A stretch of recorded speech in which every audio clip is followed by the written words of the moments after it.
What do you do when you have an experience in front of you you truly believe to be once in a lifetime? You could take the high-achieving route. Fastest, most exact, best. You could save money for years to spend on having the highest level of comfort and most options available. But when I decided to hike over 2,000 miles from Georgia to Maine on the Appalachian Trail, my goal was just to drink it all in. Enjoy others' company and simple fun, accept the discomfort that was bound to happen, go through the rites of passage and little traditions like thousands had before me. Some hikers want to focus on only being out in nature. Some want to get from point A to point B as efficiently as possible. And I hope they accomplish that and get what they need out of it. But this is the story of my time on trail, the ways I achieved my goal, and stories from those I met along the way. One thing we all had in common, though: everyone made the choice to commit to this. I committed to the trail October 21st, 2022. I had like a really crappy time at work, and I can look back in my diary and say, buy the How to Thru Hike the AT book, and I checked it off. I read it, checked it off, and committed then. So 6 months before I stepped off. Yeah, I had a day off of work, and so I was hiking, just spending the day, and it was just an amazing hike, the most beautiful place that I had seen. It was in Colorado, but I just had a great time. I was like, I just want to keep hiking. So, and I had a friend that I knew had wanted to hike the AT. So later that day or that week or so, I asked him, like, hey, do you want to hike with me? And he said yes, so we started planning. My hiking partner Giggles actually suggested, she's like, hey, I'm gonna hike the AT, I want somebody to go with me, and I know you want to do it, you want to come with? And I said absolutely. And then since then, a lot of things fell into place where I had the time and opportunity and the money to do so. I think right around New Year's, I was just in a job situation that I really did not love, and the new year had arrived, and I was like, well, I've already made the decision that this year something dramatic is going to happen that's going to change things. So it's like, well, go back to school, that can wait.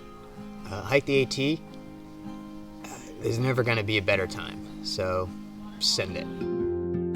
But once you make that decision, it's on. Time to figure out how you're going to leave behind your usual life responsibilities. Time to research as much as you can, but also know there will be something that catches you off guard. Time to gather your gear and make your way to the trailhead.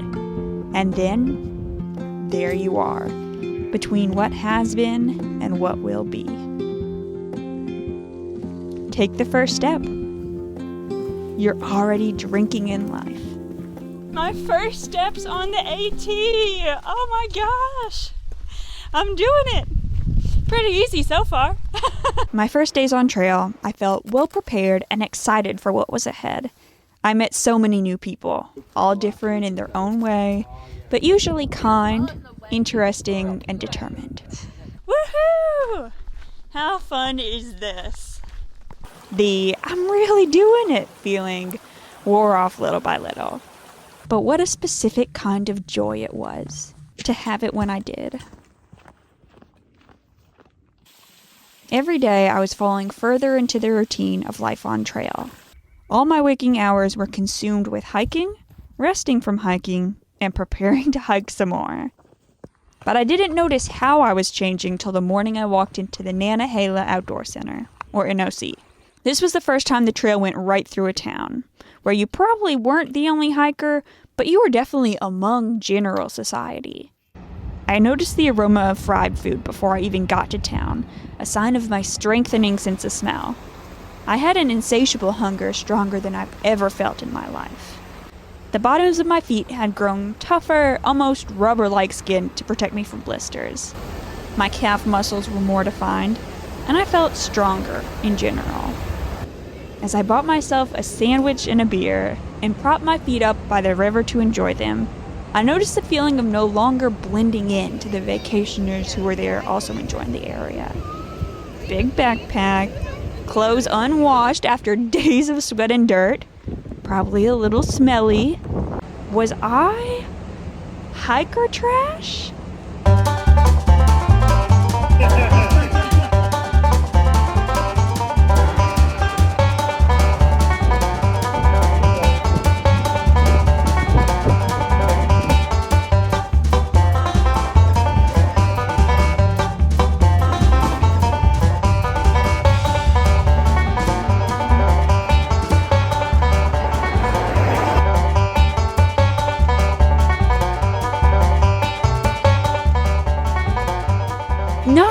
myself like human trash or anything. That's just a phrase used mainly by hikers themselves to describe a feeling of being out of place back in civilization. It's part of the AT experience. I was already drinking in life again.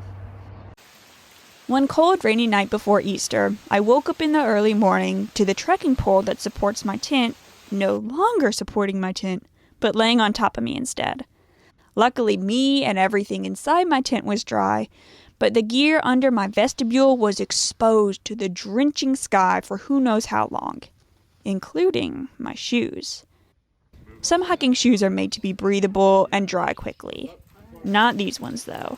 I got waterproof shoes because I was expecting snow in the beginning of the trail. I got dressed for the day in my rain gear, but dreaded the thought of putting my dry socks into soaking shoes and then feeling the friction of growing blisters for the rest of the day. I'm not doing that, I thought. No way. I'll think of something else. To back up a sec, in my first days on trail, I heard of and then met someone that hiked only in Crocs, which some folks carry as something comfy to wear around camp, because she couldn't get her shoes on over her blisters. So, instead of getting blisters because of my wet shoes, I'm like, well, I'll try hiking in Crocs.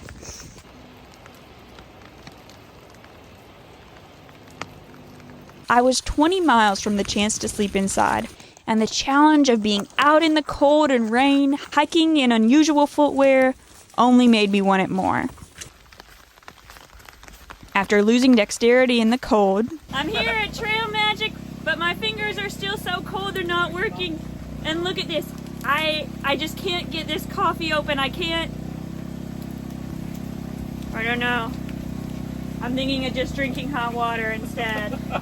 Not noticing a famously steep hill because of the wind. There was a part called Jacob's Ladder that was really steep, and I didn't even notice I was on it till halfway up because the wind was blowing my rain jacket half across my face, and I was just concentrating on moving forward and taking a tumble in the mud.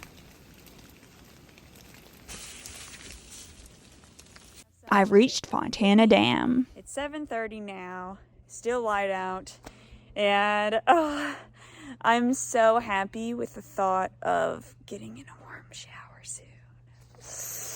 I treated myself to a night in a hotel and a 0 day, where you take a break and hike 0 miles, the next day. Because I was doing something a bit out of the ordinary, and everyone that saw me that day knew about it, I was hoping someone would give me a trail name. Trail names are what most hikers go by on trail, a nickname having something to do with the thing they did or do, something that describes them. My name's Two Shoes. Hot Americano. My name is Islander, and I have that trail name because I'm from Rhode Island. I'm Mariposa. Wild Coyote. My trail name is Lying Tiger, is the full thing. Flowers. Steve. And whenever I meet people like off the trail and they're like, what's your trail name? And I'm like, Steve. Or even like other thru hikers. There's always like a pause where they're confused, and I really like that. My trail name's Pac-Man. I'm Giggles. My trail name is Dozer. Trail name is Ripper because I've ripped a lot of my gear and I ripped some big farts. So. Since about day 4 or 5 on trail, most people I met introduced themselves with a trail name. And every day after that, I was increasingly dissatisfied to introduce myself as Maddie. I didn't want these cool new people I was meeting to just call me what everyone usually called me. I wanted a trail name. I wanted to be a part of a tradition, part of an inside joke. The name Crocs was suggested for me, but I was hoping a trail name I vibed with a little more would come along later down trail. So I entered Great Smoky Mountain National Park, walked through a carpet-like stretch of little white flowers, went to Klingman's Dome, and took a pit stop in Gatlinburg, mostly for food. All trail nameless. At a hostel after the Smokies, I met someone that asked if I was a park ranger because my daily hiking clothes were a gray button-up shirt and dark green pants, like what national park rangers wear. No, I said, I dress like this by choice. Turn it down. I saw that guy and his friends a few times down trail after that, and eventually started planning to camp wherever they did. One of the things I was most looking forward to about the trail was the camaraderie with the other hikers, and I was so happy to hike with a group. Oh my goodness, you all. We have a historical moment that happened last night. I got a trail name. A friend I made a few days ago said the first couple times he saw me, he thought I was a park ranger. Then he was like, what if your name is park ranger, a ranger? And I was like, maybe. And someone else said, there's another ranger on trail. But then last night, that same person was like, do you accept though? Do you want to be ranger? And I was like, okay, because the other ranger is somewhere else on trail, plus it's a he ranger, and so I don't know. It's a difference. People wouldn't confuse us, you know. I am ranger for now, anyway. I don't know. Right now, it feels like it's not going to stick, but it is pretty fun to have a trail name, and I do look like a park ranger. What a nerd. Well, at first the name Ranger didn't seem that fitting. It grew on me. Besides my hiking clothes, I also happen to know some nature fun facts, and I'm not shy about encouraging fellow hikers to follow Leave No Trace guidelines. Someone did not put out their fire. That is not LNT. So the name stuck. One stormy night a few weeks later, we stayed in a shelter so packed with hikers I couldn't fall asleep. When it got to 5 a.m., I figured I'd just go ahead and start the day. There was fog still hanging around, and as I made my way through the pine trees still dark in the early morning, I felt like I was moving through a storybook forest. As the day brightened, the pine tree forest gave way to bogs, open fields on top of mountains. The Roan Highlands are known for their views, but with the fog, I could only see the gray. That being said, though, I thought the fog enhanced the beauty of the woods. Twisty tree branches decorated with lichen or old man's beard, dainty flowers, unfurling ferns. I saw an old barn that has since been torn down. I even found my first 4-leaf clover of the trail that day. This place was magic. I just knew it. As the day went on, the wind whipped my face and the rain soaked through my rain gear, leaving me shivering. I kind of wish I hadn't have taken so long in the mystical fairy tale land, because I would probably be there a lot faster than I'm gonna be. Actually, P.S. I don't really regret taking as long as I did. That was really cool. If you choose to spend several months living mostly outside, you're probably a person that appreciates the great outdoors. At some point, you gotta fall in love with the land.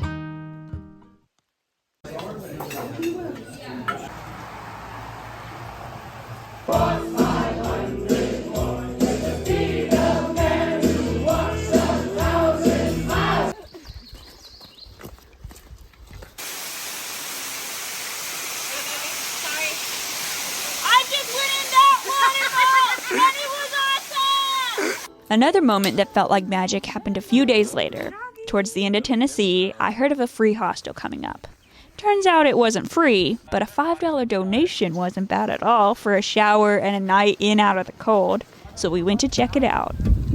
Ivy vines wrapped up the wooden cabin completely, even sneaking in a window once or twice. This was Kincora Hostel, one of the first hostels on the AT, now run by legendary trail maintainer Bob Peoples. First, it was awesome in the way most indoor places are after life on trail becomes your new normal. Soft places to sit, walls and a roof to keep you warm and dry, showers, beds. There were also extremely quaint, homey touches, like a wood-burning stove and a cuddly orange cat. Since it's a smaller place, there's also a really friendly, communal vibe. Bob would chat with us about trail maintenance or sports, and even drove the 6 of us staying there into town to get groceries, and we fixed a taco dinner together. But I'd say my favorite part of our stay was the sense of timelessness and tradition. Here's this old cabin that hikers have been staying at since 1997, which isn't that long ago, but longer than most AT hostels.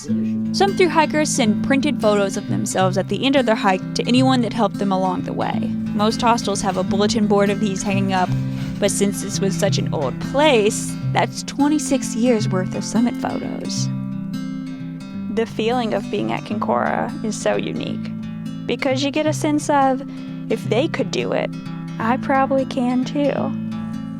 And yeah, this is the biggest thing I've ever done. But it must also be a really big thing in all these people's lives. And that's a really cool realization to have.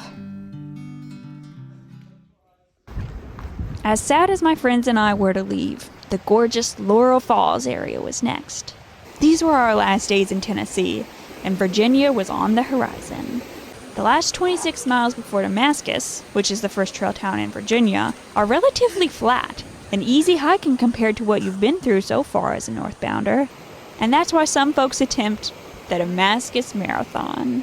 We're here at the Iron Mountain Shelter, the starting place for the Damascus Marathon, where northbound AT thru hikers will attempt to walk 26 miles from this shelter all the way into Damascus, Virginia.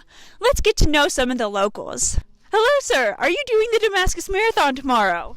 I hope to. That's great. What inspired you to do that? I like doing things that make my body hurt. Wonderful. Have you done anything to prepare for the marathon?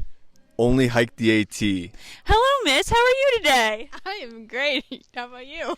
I'm good. Thank you for asking. Are you doing the Damascus Marathon tomorrow? That's the plan. Wonderful. What do you hope to gain from this experience? I hope to challenge myself and I guess see how far I can go. Yeah. Wonderful. Best of luck with that.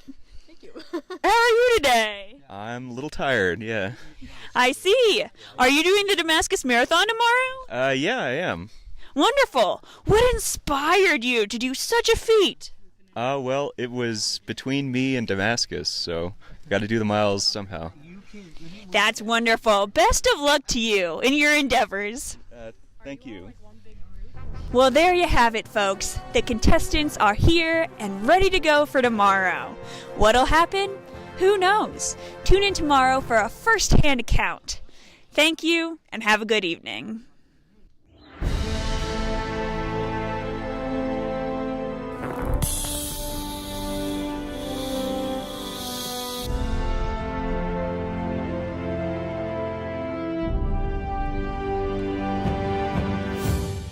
It's 8 o'clock and I'm finally leaving. I'm so disappointed because the whole reason I had cold soak oatmeal instead of a hot breakfast was so I would get out of camp fast. But even trying my hardest still takes me an hour and a half. Kind of frustrating. Really frustrating actually, but not gonna change anything by being mad about it. So, my strategy today is just to not take a lot of breaks, just keep on walking. Hopefully I'll make it to Damascus.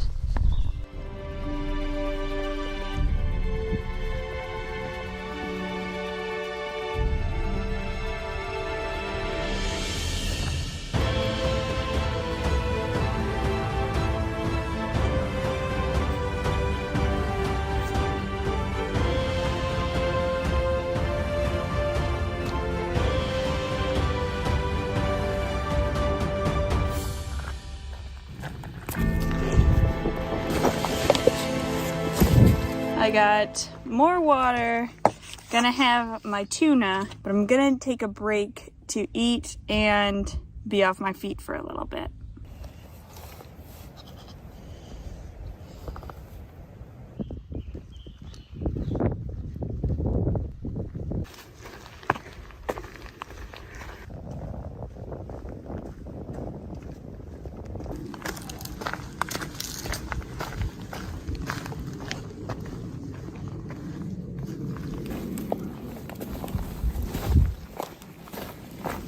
How cool to pass the Virginia line.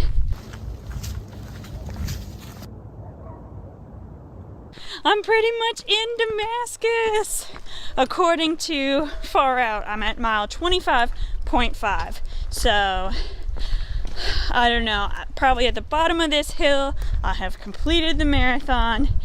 And honestly, like, my ankles hurt, and that's about it. I'm doing a lot better physically than I thought I would. This is awesome! Some hikers try to complete the whole trail in 100 days. And for some, being out there is enough to push their limits. Either way, challenging yourself is part of the experience. I stayed in Damascus an extra day to work on videos, telling my friends I'd catch up to them. But they were a lot harder to catch than the last time we did that. I hiked the Grayson Highlands, known for their wild ponies, on a cold day, and only saw 2. I had poison ivy, allergies, and a hole in my pants. My spirits were a bit down. One morning, I woke up determined to see my friends again. They were staying at a shelter where pizza could be delivered, and I didn't want to miss out. Remember, my hunger was at an all-time high. Pizza would be so warm and delicious and such a rare treat. Chatting with the other folks in the shelter that morning, I met a section hiker that was not only carrying a needle and thread, but even a little bit of cloth, too. After getting my pants patched, I was off. I hiked hard that day and enjoyed seeing the miles go by. The thought of seeing everyone and eating pizza kept fueling me onward. But when I got there, most of my friends had hitched to go pick up their pizza. No big deal, that's what I get for not saying when I'd be there since I was trying to surprise them. So I called the pizza place to put in my own order. Hi there, I was hoping to place an order for delivery to the AT shelter. They said you had to order over a certain amount for them to deliver, and I didn't want to buy more than I could eat or pack out. Everyone at that shelter had already eaten, so I couldn't split an order with anyone either. It looked like no pizza for me. And was that a big deal? No, not really in the grand scheme of things. But it was a big deal to me in that moment, after looking forward to it as I was pushing myself all day. But, as I was walking away from the phone, I told another hiker what happened, and she said she had leftovers. Thank you, just 'cause. You're so generous. All right. There's a saying, the trail provides. If you need something, somehow the trail will get it to you, whether you know you need it in the first place or not. At one point, I didn't like that expression. It was the generous, caring people that patched my pants and gave me their pizza that day. To say a path in the woods did that takes credit away from the individuals. But then I realized maybe I'm being a little too literal. The trail doesn't refer to a path. It's the people of the trail that make it what it is. So I use an umbrella for when it rains.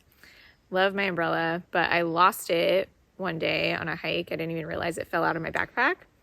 It's really sad about it. And then we're just sitting at the bottom of whatever climb we were getting down, and somebody comes along. It's like, "Hey, is this your umbrella?" I was like, "Yes, thank you." There was one instance I remember is the first hiker-to-hiker trail magic I ever got. It was a guy named Freelancer.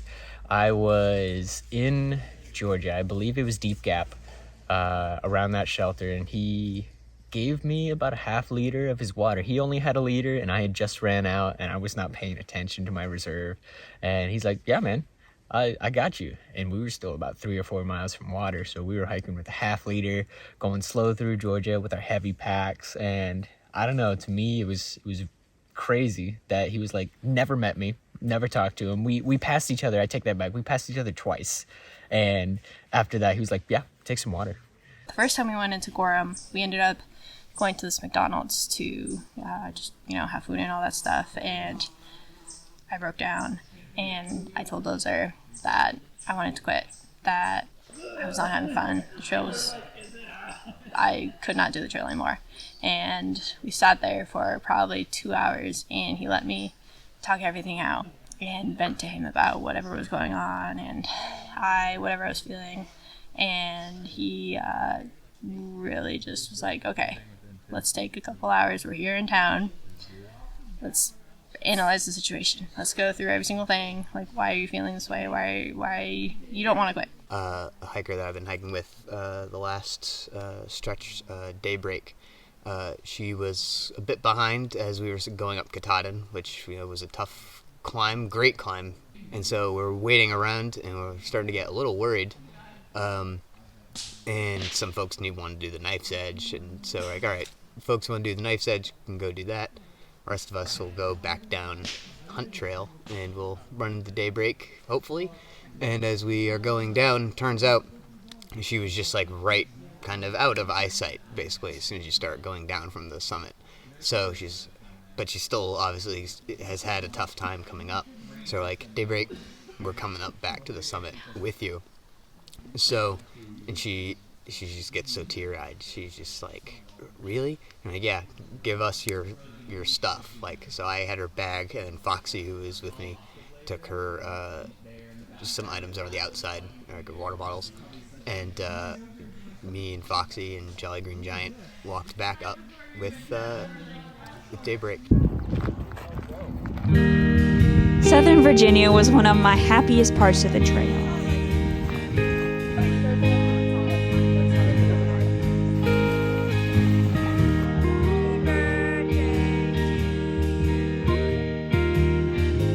The weather was warming up, friendships made everything more fun, and we had trail days to look forward to. Trail days, baby!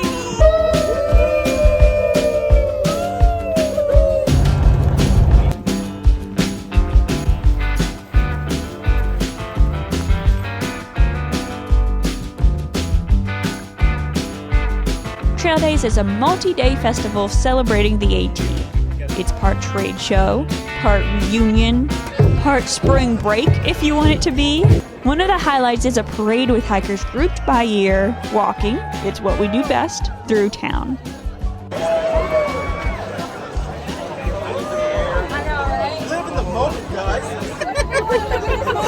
Getting sprayed with water, wearing your normal clothes, or whatever you want, really.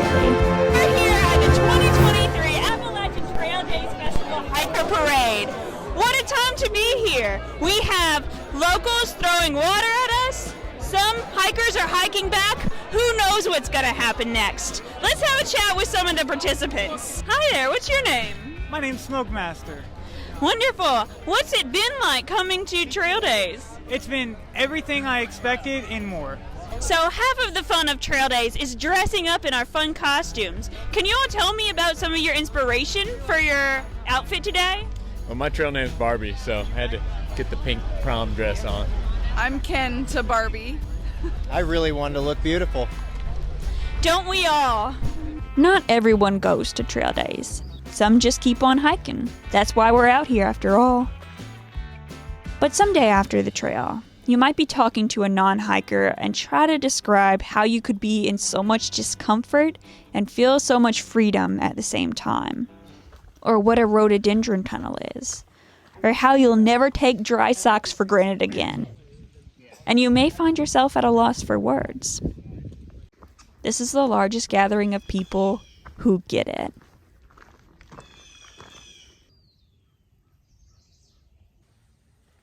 As many good times as I had during that part of the trail, there were some not so good times too. One particular day, I got a little dehydrated and moved at a slower pace than usual. I wanted to hurry though, because apparently there was this bridge my friends were talking about jumping off of. I'm no bridge jumper, but I wanted to watch and hang out. So even though I'm running on empty, I'm pushing myself to get to this bridge. As I get closer, I don't hear their usual ruckus, and whenever I turn to bend, I don't see them. Finally, I figure out they already hitched into town, where we were planning on ending up. We never made plans to meet anywhere. They didn't technically ditch me, but I was looking forward to something, pushed myself, and then got disappointed. In town, I wasn't ready to hang out right away, so I avoided the hostel where my friends went. I was at an outdoor space for hikers to hang out when I heard these two men openly discussing my appearance and narrating my every move. She looks like a park ranger, as I was just walking around. She's inspecting things. There was an outdoor shower provided where we were, and when they said, "I bet she's gonna take a shower tonight," the alarm bells in my head went off. Confronting them like I wanted to wasn't wise, so I just picked up my pack and left. Where to go now? I need to go to the library for Wi-Fi, and to sit in the air conditioning would be nice. But the hours online were wrong. It was closed. Another thing I had to do in town was pick up a package from the hostel. I wasn't up for being social, but there was nothing left to do. I was charging my phone, I was, just hanging out, so I started making dinner. And in the process of that, when it was, the water was boiling, it was time to pour the fettuccine Alfredo in. I don't even remember how it happened, but I hit the pot and it fell on my lap, the pot of boiling water. And I screamed. I still remember the way my scream sounded. And I'm not going to imitate myself right now. It's too soon to make jokes. I turned the flame on my stove off, and some nice fellow hikers, Squeeze, who I met in the Smokies, and Queen of Hearts, who I've known for a long time now. They were taking care of me and putting cold compresses on my legs. If it had to happen anywhere, this was a really good place. One, because I was around other people, we had access to running water, we had access to cell service if it was really bad and I had to go to the hospital. And the people at Stanimals are so nice. They let me take a shower, they let me use their loaner clothes. It was an unfortunate thing, but I'm glad it happened here if it had to happen anywhere.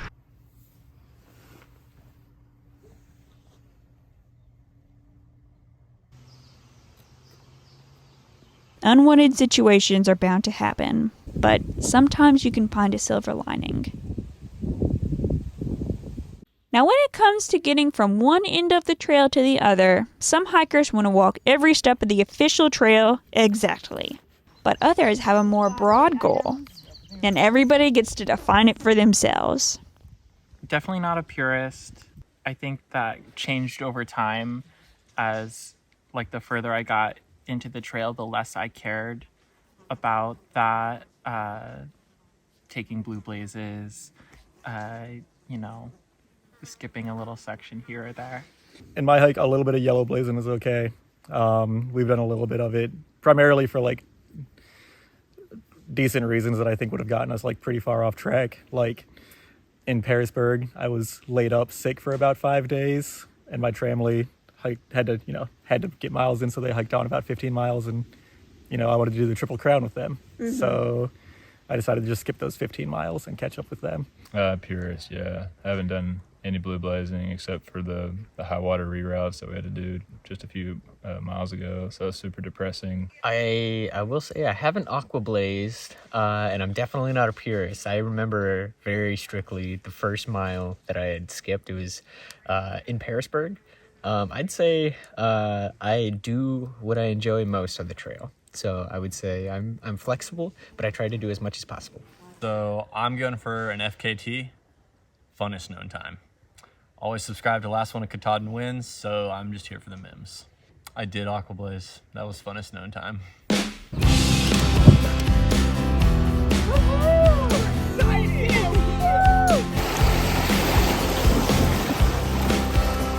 That was fast, but it wasn't as shaky as I was picturing. So fun already. We tied our boats together for lunch. We have rapids up ahead of us. We're stuck. But we got vegetables. We got vegetables.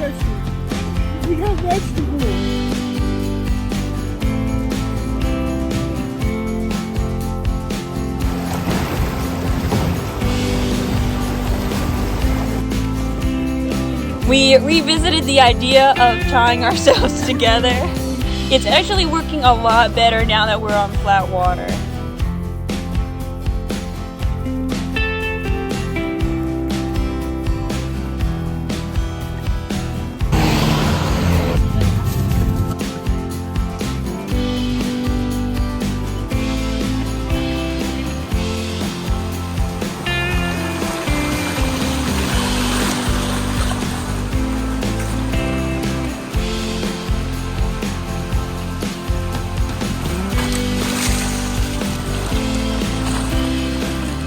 Got bored, so we did a backwards race with our friends, and we won. And now we're going down this rapid backwards!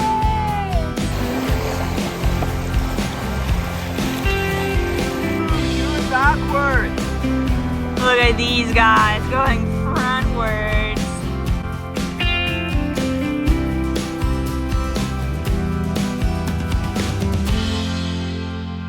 Were we walking between blazes? No.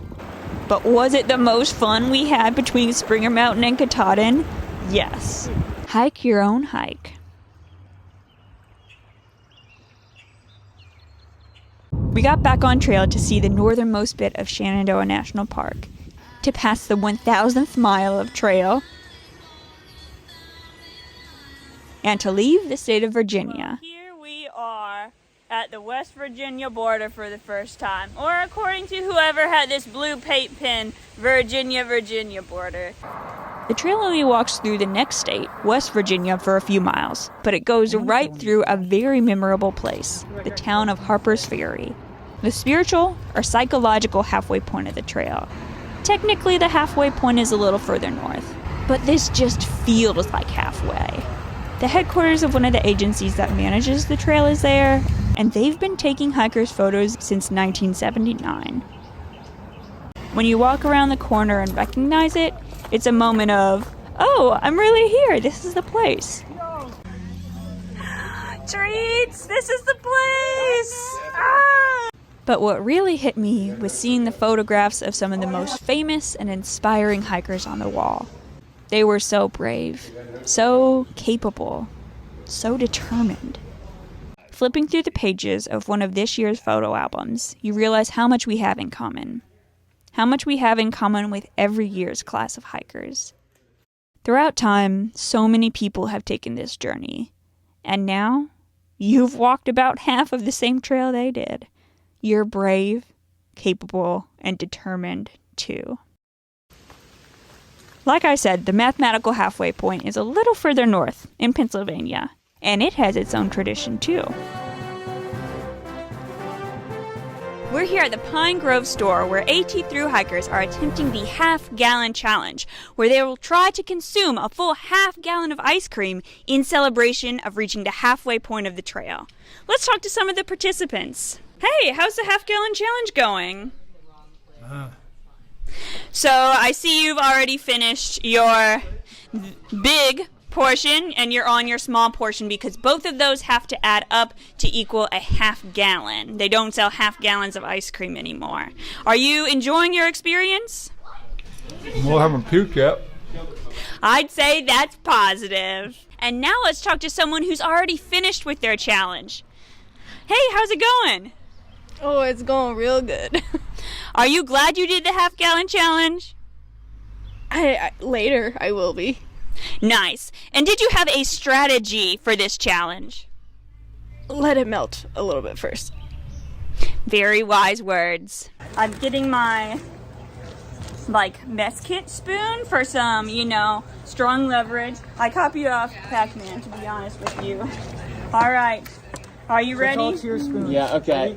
When the spoons touch, the time starts. Okay. Mariposa, when the spoons touch, time starts. Ready? May the best ice cream eater win. Okay. The best ice cream eater win. Let's see what maple walnut tastes like. We are less than 2 minutes in, and Smokemaster has already made a very significant dent, already has the second one open. Me and Pac-Man are going for a more moderate strategy.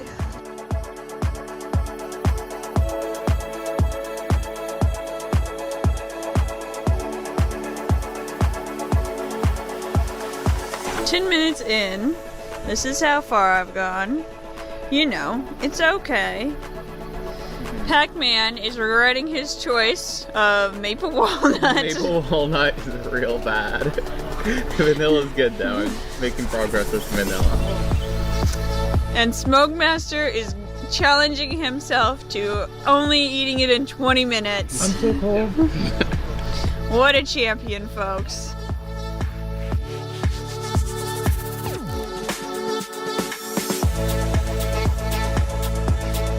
We are 23 minutes in. Pac-Man and I are mainly eating fries, forgetting about our ice cream. Smokemaster is dying. Don't force it. No. Don't force it. It's okay.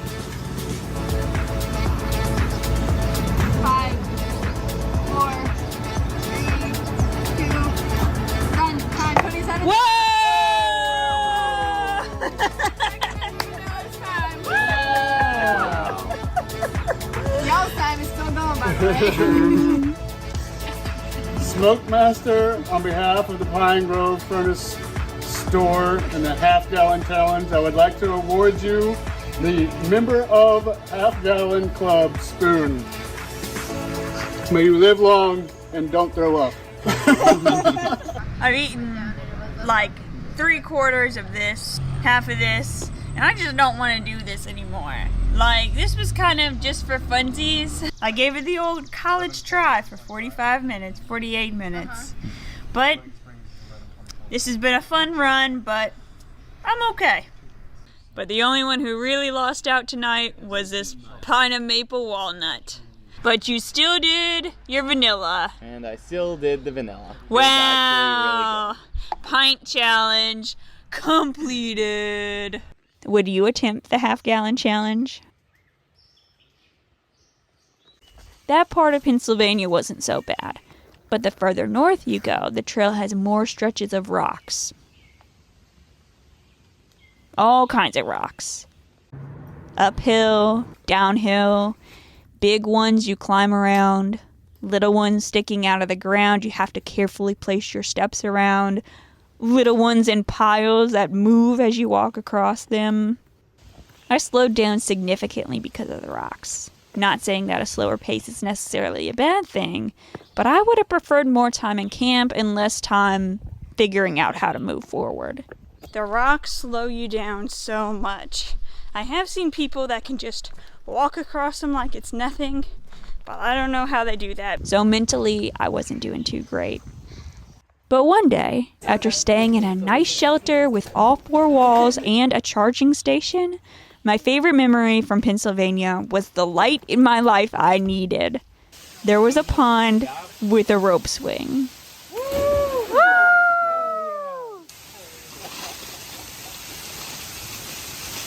Okay, now that I'm up here, I realize I don't really like jumping off high things. That's why it took me half an hour to do it. I was like that with the AT. When I started this, I figured out I really don't like walking. Okay, you can do it. Okay, here we go. 1, 2, 3. All right. There we go. I'm breathing like a dog. That was a good job. Good job. That was a really good job. I gotta give a post interview. All right, what I learned from that experience was sometimes you just gotta go 1, 2, 3 and then go for it. I did hit my feet on the bottom, but you know, now I can say I went on an awesome rope swing. This is for everyone out there that wants to do something but is afraid to do it. Just go for it. But first think about like the consequences and like, you know, I wouldn't like jump off if it was too shallow, you know, so like think things through, but sometimes you just gotta. Hey! Time number 3, just for fun. Yeah! Yeah! Oh shoot! I reconsidered my angle halfway through. Yeah! While the terrain of the trail got more difficult,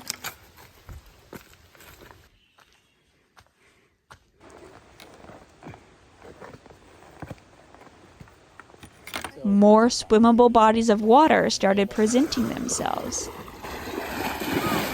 Perfect for the growing heat of summer and perfect for some relaxation after or during a hard day. Because the AT is located on the East Coast, it goes through some populated areas. Yeah, the sounds of cars nearby can kind of take away the sense of wilderness immersion, but on the upside, there are more amenities close to the trail. Like I've mentioned, little things like a solid bed to sleep in, warm food to eat, getting out of the elements, became big things. And big things, like eating at a restaurant or a trip to a new place, became huge. This was true for the entirety of the trail, but New Jersey and New York were especially plentiful in these pit stops. So many times I ventured off trailerways to be rewarded with a sandwich, or pizza, or breakfast, or a burger. It's so fancy. There it is. The same day I was feet away from a black bear and escaped a thunderstorm, I was spending the night at a drive-in theater. The same day I ate oatmeal inside a tent to avoid mosquitoes, I ate sushi in a New York City restaurant. While it's not the remoteness or self-reliance some might expect, variety is the spice of life. I think it's worth the side quest.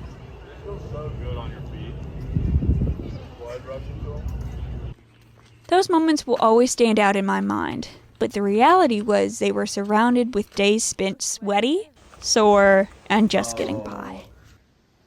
New York was the first time it became a regular occurrence to climb up or down a pile of rocks, or worse, a flat slab of rock with few places to hold on to.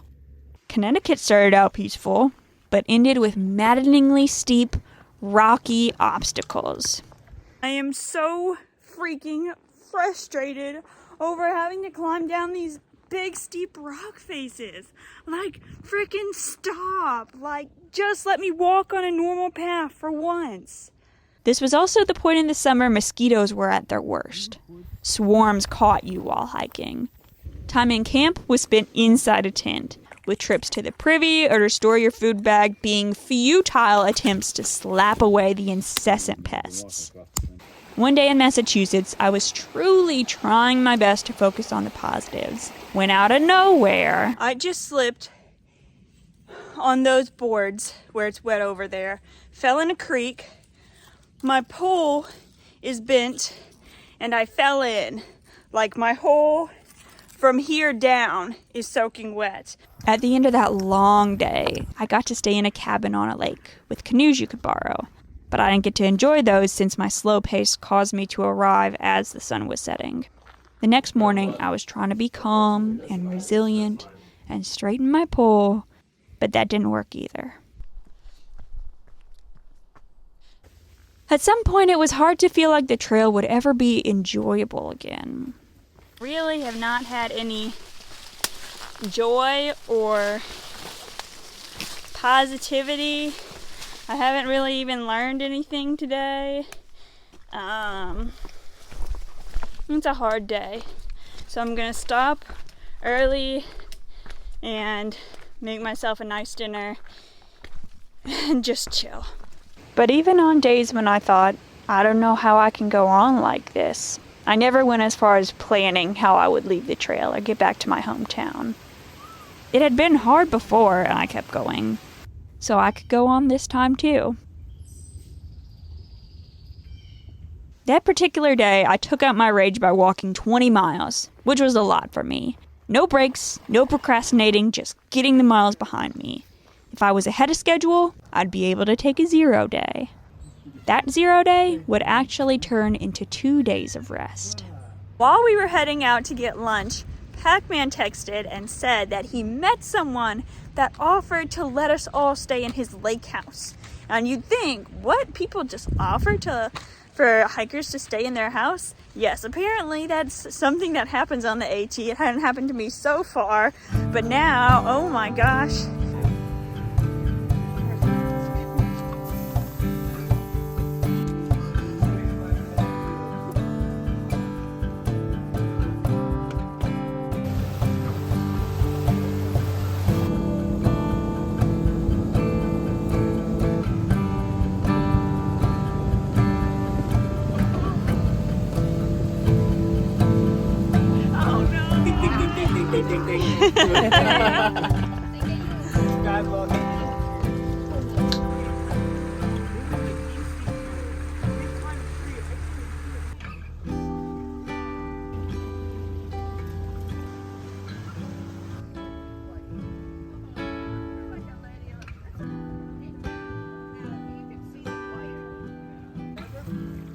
Being able to laugh, relax, and spend time together in comfortable luxury came to me at the best possible time. It was pretty magical. Trail magic trailmagic is a phrase used to describe when folks who aren't through hiking go out of their way to help hikers. We got Klondike! Klondike bars, trail magic. Thank you, Bill. A free ride into town, jugs of water or coolers of soda and snacks left on trail, sometimes even full meals set up in parking lots. Getting invited to spend 2 days at a lake house is a pretty extreme example. But still, somehow trail magic happens to find you in the moments you need it most. With a full belly and a lighter heart, I headed back to the trail, expecting challenges to continue, but in a better headspace to face them. Mount Greylock was the highest peak in Massachusetts and the highest we had hiked in a while. But I enjoyed the type of piney, mossy forest that would only be more frequent in the north. Soon, we were in Vermont. I had been warned about the mud, but I thought, we're already dirty all the time. Why would mud make that big of a difference? But this wasn't just splash up on your legs mud. This was, your shoes will be wet for the next 24 hours mud. And I encountered these puddles several times a day. You could walk right through, which I did sometimes, but it gets old to constantly have soaked feet. Some days it rains and you're going to be wet no matter what, so when it didn't rain and I got the chance to be slightly more comfortable, I'd take it. So you'd try to find a place to walk between trampling plants and the puddle. You might be successful, or a broken branch might be hiding underneath a bush to stab you. Sometimes you think you are about to step on a mud-covered rock sticking up out of the water, but it turned out to just be mud itself. Just another rite of passage. Vermont became New Hampshire, and before long, it was time for the section I was most intimidated by. The Whites. Picture everything I said about the rocks you have to climb in New York, but make them longer and steeper. Plus, even slower than in Pennsylvania. Plus a new challenge of different logistics in a popular area with hut-to-hut hiking, and set it at some of the most intense elevation of the entire trail. I crossed Franconia Ridge in the wind and rain. I got lost night hiking between Mount Washington and Mount Madison. I feared for my life a few times while stepping down piles of loose rock, rocks next to waterfalls, and rocks in a waterfall. That was the trail. Looking back now, though, it was a laughably difficult time. I also got to see amazing views and walk among high mountains that went on and on forever like ripples on the ocean. And it feels good that I never took an alternative route throughout the Whites. I'd say this was a prime example of type 2 fun. Not enjoyable in the moment, but it was fun in retrospect. When we were in New Hampshire, we had just done the presidentials, and my hiking partner and I were planning to meet at a certain spot to have camp.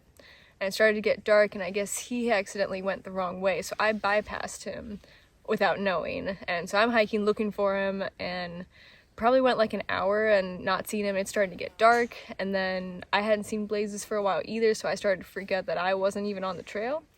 But it was difficult to tell because I just had like a paper map and it said like 2 streams, and then I had passed like the 8th stream, and I was like, okay, I'm not on the right trail. I don't know where he is, so it's a little scary, but I just decided I'm gonna keep hiking until I get to the road. Finally, I got service and I was able to call him. Turns out he had gone the wrong way for like a mile and a half, and we were able to meet up at a spot in the middle, but he had to do some night hiking. But we ended up getting a lot closer just because of that experience, and saw that we both could grow through that. So it was going through all that mud. I hated it. I hated that mud so much. Falling, I would scream. Sometimes I'd yell. I'd say, fuck. You know what? Afterwards, it was like I start to like the mud. I start to like to fall. It's like I just enjoy getting wet and putting on my clothes after a while, as much as I hated it at first. Just being able to do anything you want and get up the way you are is just a great feeling. We were back in Virginia, and we were at the base of this hill, grabbing water, and this man, sometime around 7 o'clock at night, asked us, hey, do you want to fish? And we're like, okay, sure. So he leaves. He's got his dog and his son with him, and he goes fly fishing, and he comes back 5 minutes later. We're putting our packs on. He says, here you go. I turn around, and the man's holding a fish. Like, it's still hooked on, and he hands it to me, and I'm like, what am I going to do with this? He said, well, you wanted a fish. And I'm like, okay.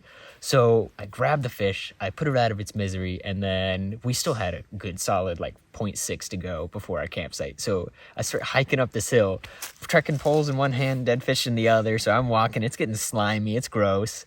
We get to camp and it's late, it's getting dark, and I'm like, all right, we still have to dress this thing, we have to eat our regular dinner. So we're sitting there, it's getting real dark, we're kind of using our headlamps, cutting up the fish. We go ahead, and a buddy of ours gave us a whole bunch of spices, so we spiced it up, put some olive oil in a pan, and now that I look back on it, I'm like, that was probably one of the craziest experiences I've had. At the time, though, we were very stressed with burying the guts, cooking it, hiking, getting to camp on time. It was wild. I would kind of describe the entire trail for me as type 2 fun. I am a slower hiker and have had a lot of pain out here. And it's been really, really hard to physically push myself to keep going. I always say, I love living in the woods. I love camping, but I hate hiking. So honestly, just the entire thing.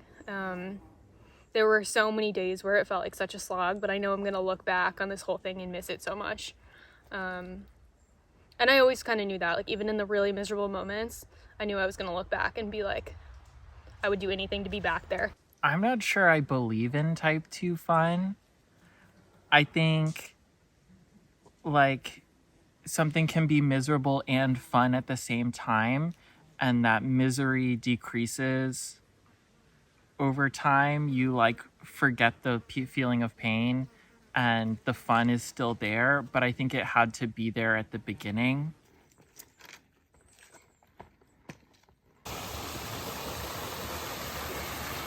After the Whites, it took about a day to reach the New Hampshire-Maine state line, the final crossing of all 14 states.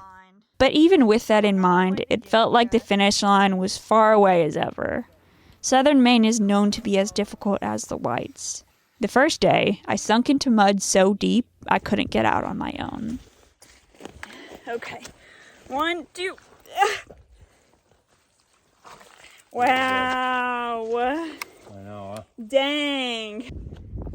The next day, we had reached what's known as the hardest mile of all 2,198 miles, Mahoosic Notch.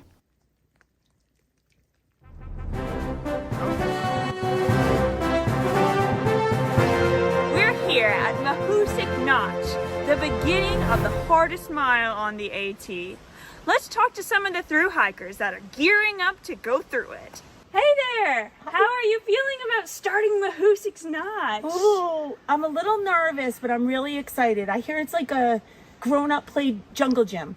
How are you feeling about doing Mahoosic Notch? Well, I was a little nervous, but then I talked to Sobo. He did it in an hour and a half. I heard 3 to 4 hours that thing could take. Do you have any strategies you're going to do today? Well, the strategies I plan on going in, I'm going to put my poles away. My pack is at pretty light right now, so I'm just going to keep it tight to my body.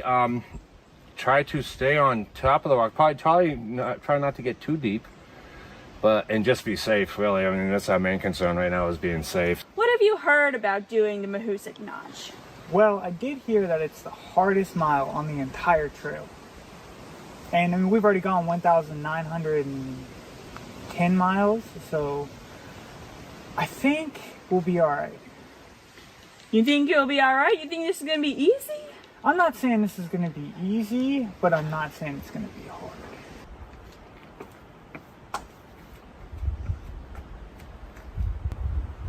How? How am I supposed to climb up this?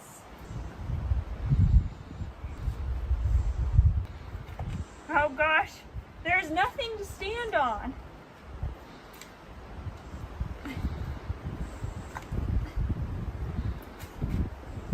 Oh.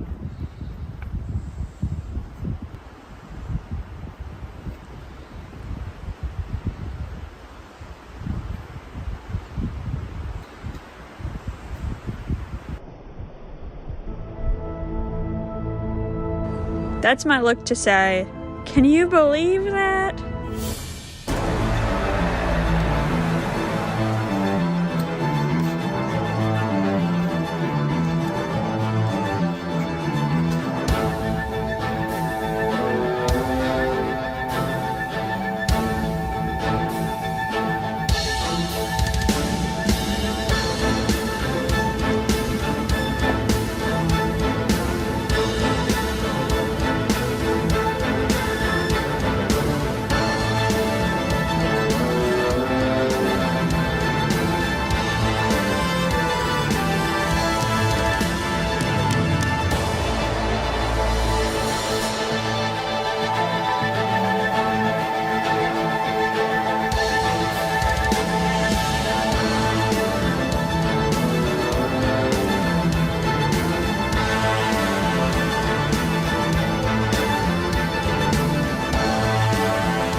The water in the nice normal trail quickly goes back to the scrambling.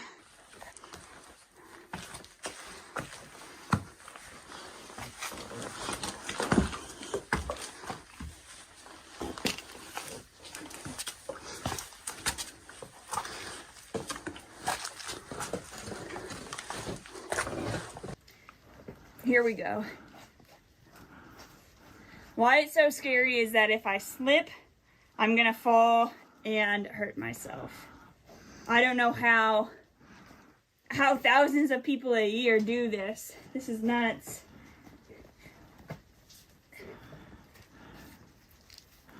One, two, three. Oh, oh. Oh my gosh. Once it was over, one of the steepest uphills on the whole trail, complete with slabs of rock now slick with the rain, picked up where the boulder field left off.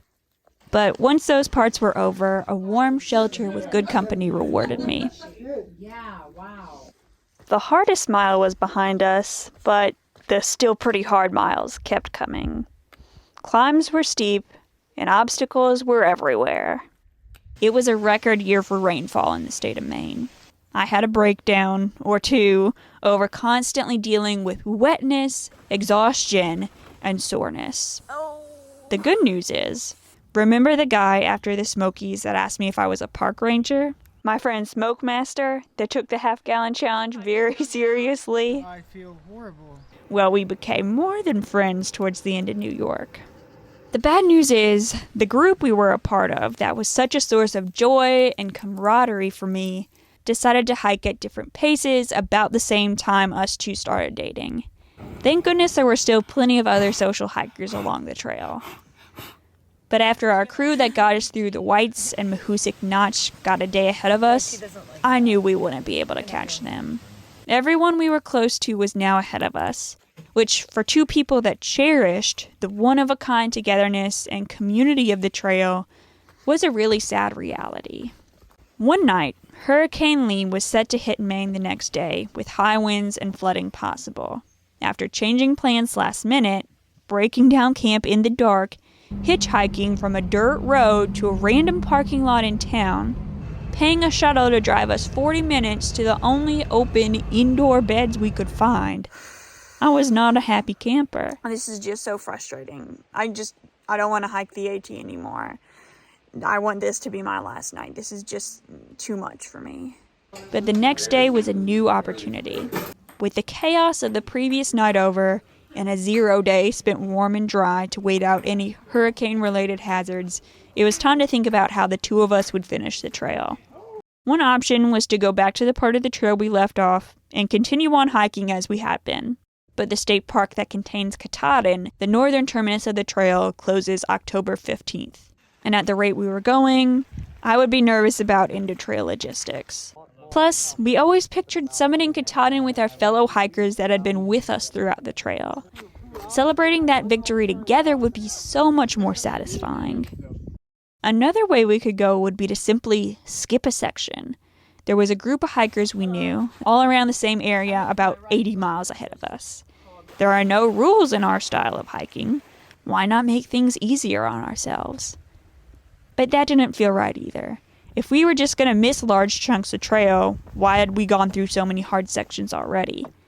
I didn't want to be strict with myself, but I didn't want to be totally just doing whatever I wanted either. Okay, so what if we got a ride to where that group we knew was, hiked northbound with them to Katahdin, celebrated, rested, and then us two would jump back for the miles between where we left off and where we jumped forward to. That solved some problems, but Katahdin had been the climactic, stunning, grand finale for generations of northbound hikers. And our summit day wouldn't be the same if it wasn't the end of the trail for us. It was tradition. But that being said, is there even such thing as a fully tradition-following hike? Has anyone's plans ever worked out completely smooth? And I know I've spent this whole time telling you about so many essential hallmarks of the AT experience, but really, everyone's hike is different. It's foggy on the day you get to the view you've been looking forward to. You miss a side trip you later wish you had taken. You wish you had gone faster. You wish you'd gone slower. Some hikers, as determined as they are, have circumstances that don't allow them to even finish the trail at all. Nothing works out like the picture you have in your head. So we'd skip ahead and return for what we missed. It was a hard choice, but it had to be made. It was a huge morale boost to see familiar faces again, but the challenges kept coming. Remember type 2 fun, when it's not fun in the moment, but you think it was fun when you look back on it? Well, there's type 3 fun too. When it's not fun in the moment, and you will never see it as fun when you look back on it. Probably hiking through water in Maine right after the hurricane. It was just like knee-deep water on the trail, not even like a water crossing. And it was just cold and not fun. And we're going super slow, just like walking on the trail, not even having to ford anything yet. So yeah, I'm okay never doing that again.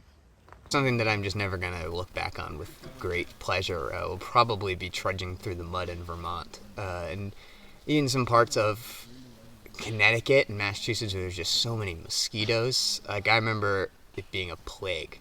There were some hot days. Those were the real dog days. It wasn't Virginia. It was like that stretch right before New England and then into Vermont where I was like, man, I don't know if I'm going to get to even the tough parts. How am I going to handle the whites? Southern Maine was type 3 fun for me. I was having really bad mental breakdowns in Southern Maine. It was so hard. It was so slow going. And I look back at it and have a lot of anxiety. And if there was a part of the trail I would absolutely never want to do again, it's probably Southern Maine. Yes, so level 3 fun was in Maine, crossing a river that I shouldn't have been crossing, and the water was way too high. We look at it and we decide not to cross, and we go back to our camping spot and reset up.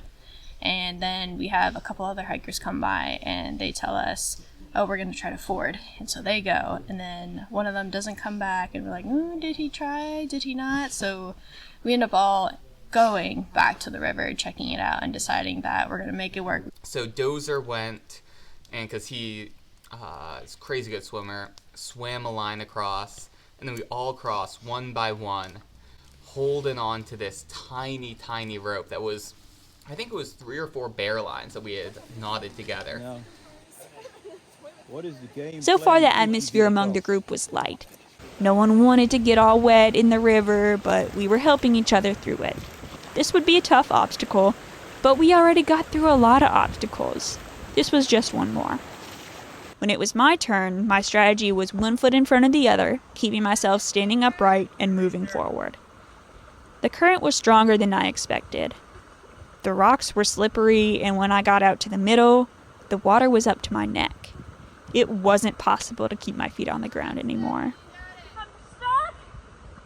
I was in a state of full-blown panic. In my warped perception, if I didn't have my feet under me, I couldn't keep going. It felt like the current was holding me in the middle. I wore gloves so the line didn't cut my hands, but my arms would get tired eventually. You're supposed to undo your pack hip belt so you could take it off easy, and I had done that, but if I took off my pack, the current would wash it away and I'd never see so many sentimental and valuable pieces of gear. So I wanted to save that for if I got to the point of being washed away. I pictured someone coming out to save me and making everything okay. I got a twig in my mouth along with the river water. I could only hold on for so long. So while I still had the line in my hands, I shouted to my friend,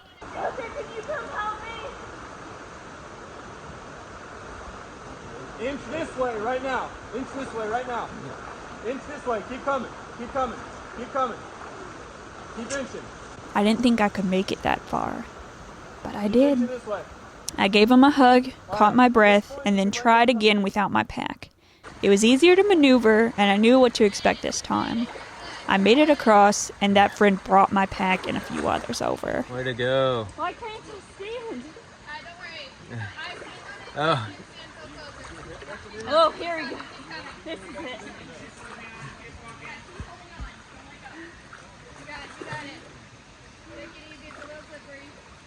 In town, I felt extremely full of regret over choosing to go across the river. I wished I would have refused and tried to talk everyone else out of it too. It wasn't embracing the suck by getting soaked and facing our fears. The fear was there for a reason, and the suck to be embraced was waiting it out. The water level went down the next day. A worker at the info center in town said it was several times over the limit of what's considered a deadly amount. About 2 months earlier, I took a moment out of memorial for a section hiker that lost his life by getting swept away in an overflowing river. I was extremely lucky that I and everyone I knew made it out alive. But the more I tell this story, the more I also realize we were doing the best we could with the knowledge we had. There was no cell service on that bend of the trail, so there was no way to check the weather to see if more rain was coming and the river would continue to rise. Some hikers were on their last day of food, and if we were stranded over there, we'd all run out eventually. We couldn't even call to tell someone where we were. Yes, we wanted to cross to get to the next hostel after days of rain, but you gotta remember we thought it was somewhat of a risk whether we stayed or crossed. So while I've accepted what our thought process was that day, waiting would have been the safer choice. If you ever find yourself in a risky water crossing, if you throw a stick in and it moves faster than you can walk to keep up with it, the current is too strong. If you can cross, remember to unbuckle your pack's hip belt. Shoes have more grip and protection than bare feet, and face upstream, sidestepping while you cross. If you're going to use cord to help you, tie it diagonally downstream so that the current helps you move along the line, not straight across so it forms a V when you're in the middle and have to climb upstream. But somehow, everything turned out okay. Right after entering the 100-mile wilderness, my boyfriend and I took a road walk to avoid creeks that could still be flooded. The signs of fall were becoming more and more apparent, and each day took place with a stunning backdrop of lakes and pine-covered mountains.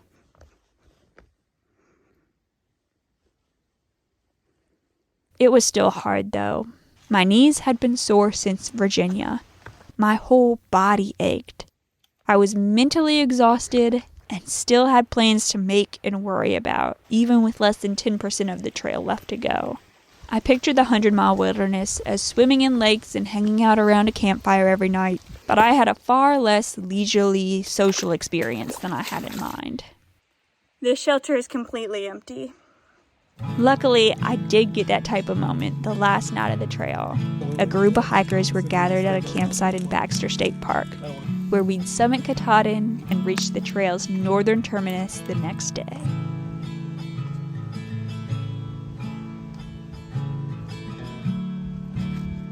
What do you think it'll be like reaching that Katahdin sign? I don't know. I'm trying not to put too much expectation on it. If my tear ducts still have tears left, because I've already been crying a whole lot, then I'll probably be tearing up.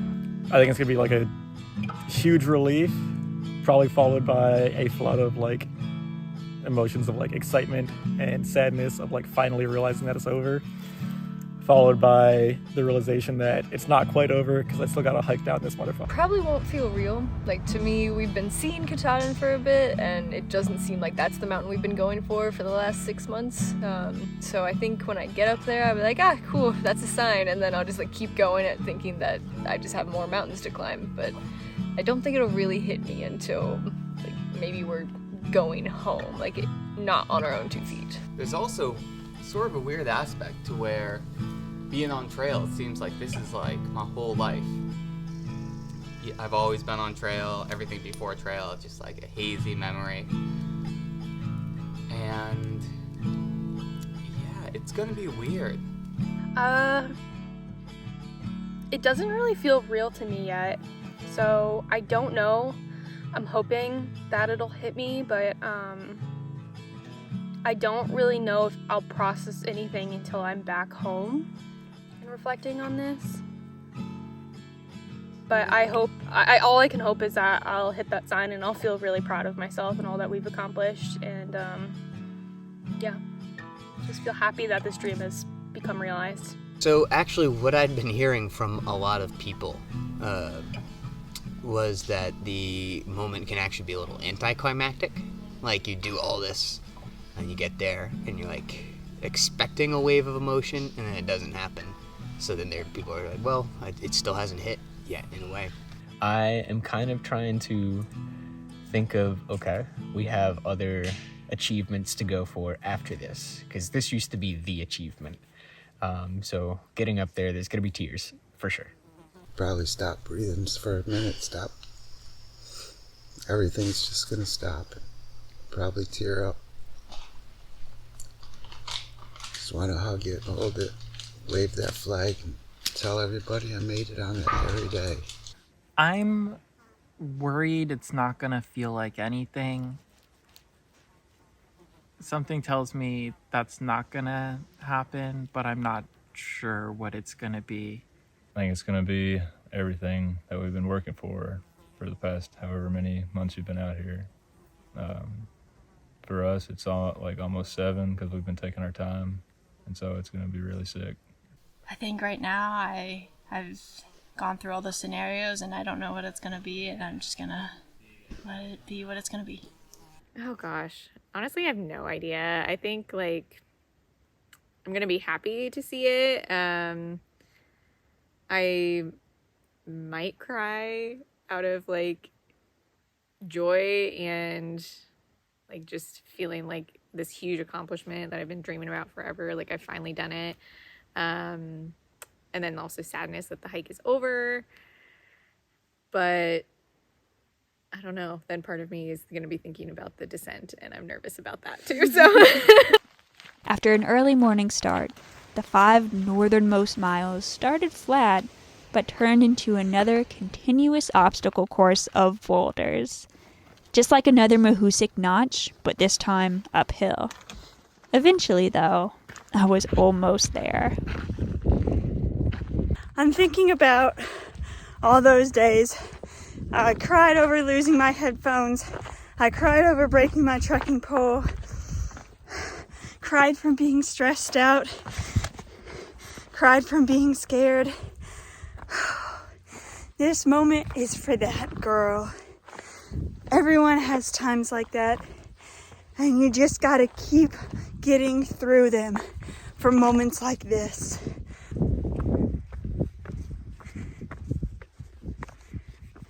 Go get her! Go get her!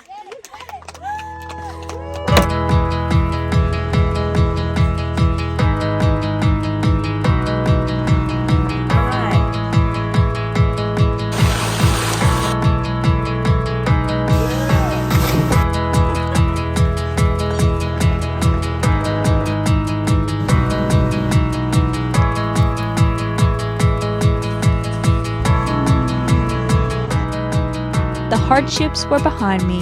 I could put up my feet and celebrate the once-in-a-lifetime accomplishment. That is, until I went back for those 80 miles in the middle of Maine. I wouldn't say I'm completely rested up. I was definitely in the car like, oh, goodbye beds. But now that I'm back here, I'm like, oh my gosh, look at these trees